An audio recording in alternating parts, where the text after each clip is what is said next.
The 48 Laws of Power, by Robert Greene.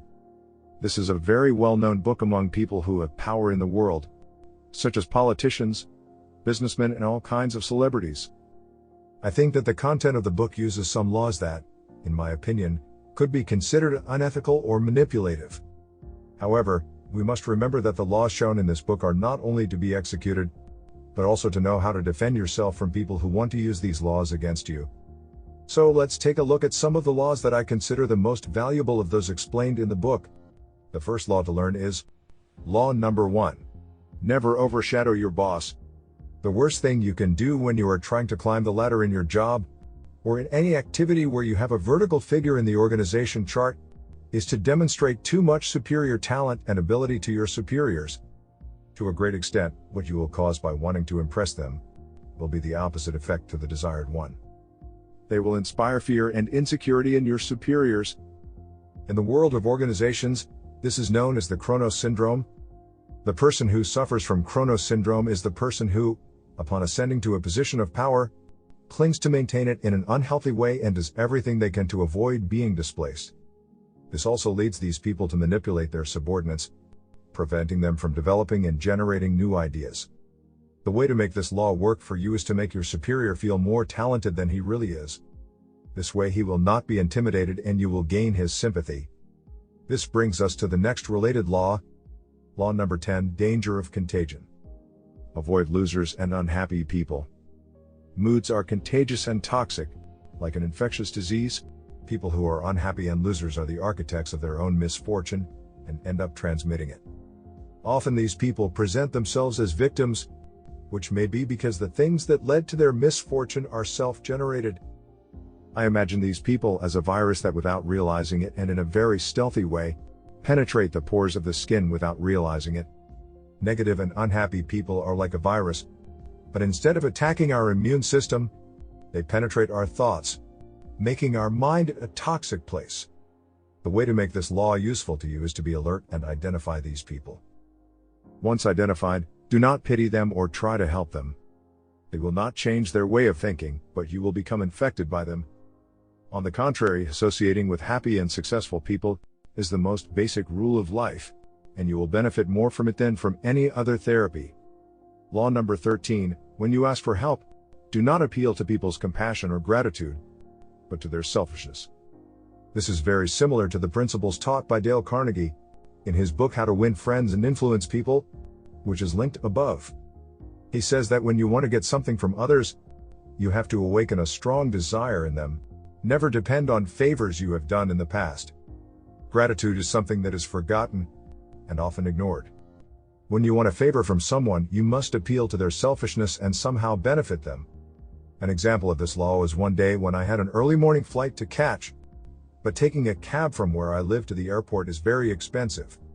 On previous occasions, I had done a friend the favor of taking him to the airport, but I did not want to charge him for the favor I had previously done him. Remembering that I had already read this book, I used this law, appealing to his interest, and told him that I was inviting him for breakfast on Saturday morning. It was on me and that I would give him some gas money for taking me to the airport. Obviously my friend said yes. Since you didn't spend much on gas and he got a free breakfast, the way to make this law work for you is to first give something in return, to then achieve your purpose. We continue with the next law. Law number 18. Do not build fortresses to protect yourself. Isolation is dangerous. Niccolo Machiavelli said that from his strictly military perspective, isolating yourself in a fortress is a mistake. Once you are alone and isolated in your fortress, everyone will know you are there and the fortress will become your prison, as you are vulnerable to pests and contagious diseases, which you will not be able to eradicate.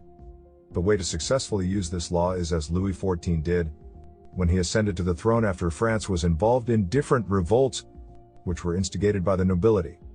Once the Palace of Versailles was built, he decided to put himself in the center of those powerful conspirators, living with them on a daily basis.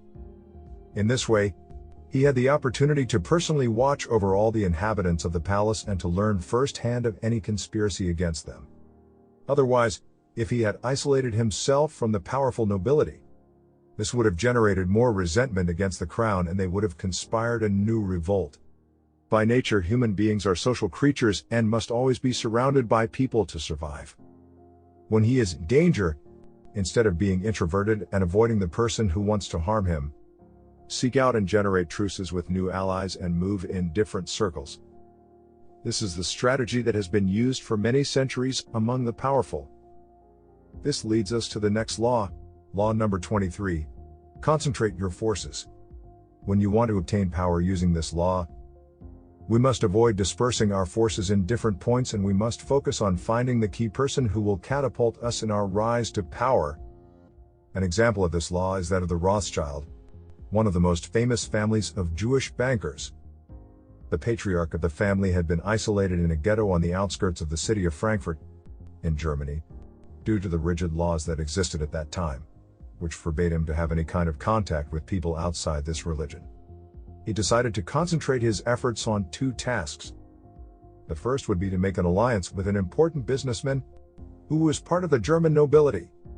The second task he set himself was that in doing business he would not turn to third parties for association, but would turn to his children and close relatives. The 5 heirs of the Rothschild fortune controlled the business and finances inherited by their father, and decided to expand to different parts of Europe, thus becoming the most prestigious bankers in the world. The Rothschild power came from the exclusion of outsiders, and to further concentrate their forces, they even decided to marry exclusively first cousins of the family. This brings us to law number 24, play the role of the perfect courtier. Many of the laws shown in this book refer to court life of the past centuries. It doesn't matter whether it was in Europe, in the Byzantine Empire, or in the Chinese courts. Times have not changed, and the following laws must be followed in order to gain access to power in court politics. First, avoid ostentation, so that your actions don't attract attention, and if you are planning on attacking, don't arouse suspicion. Second, be frugal with your compliments. Don't be excessive with your compliments, because by doing so too often they lose their value. Third, make yourself noticed. If you don't make yourself noticed among the other courtiers before your master, you will never be able to accede to power. Fourth, never presume friendship or intimacy with your master. It is necessary for your master to make that distinction so he doesn't feel intimidated. And fifth, never criticize directly those who are above you. It is preferable to be cautious and subtle. That way you will avoid many problems as well. We continue with law number 34. Act like a king to be treated like a king. This law has great resonance with the story of Christopher Columbus. We all know the story of the discoverer of America, but we also need to understand how he obtained financing from Queen Isabella the Catholic, the means by which he was able to discover America. The true origin of Christopher Columbus is that he came from a humble family in which his father was a cheesemaker, but he never felt intimidated or diminished or inferior to anyone. Columbus sought to enter the world of the greatest aristocrats of the time, with a false story that he constantly repeated that he came from a noble Genoese family. In search of better fortune, he went to Lisbon, and through an attitude of superiority and enigmatic presence, he managed to enter the Portuguese nobility. Eventually, Columbus would marry a woman of the court, with strong connections to the crown. Using his wife's connections, he was able to meet with the King of Portugal to request financing for the project of finding new routes to the Far East. This request was denied by the king. But the king was captivated by the great presence and confidence that Columbus had. Given the failed attempt to get funding in Portugal, he turned to Spain, by using his same techniques he used when he met with the King of Portugal.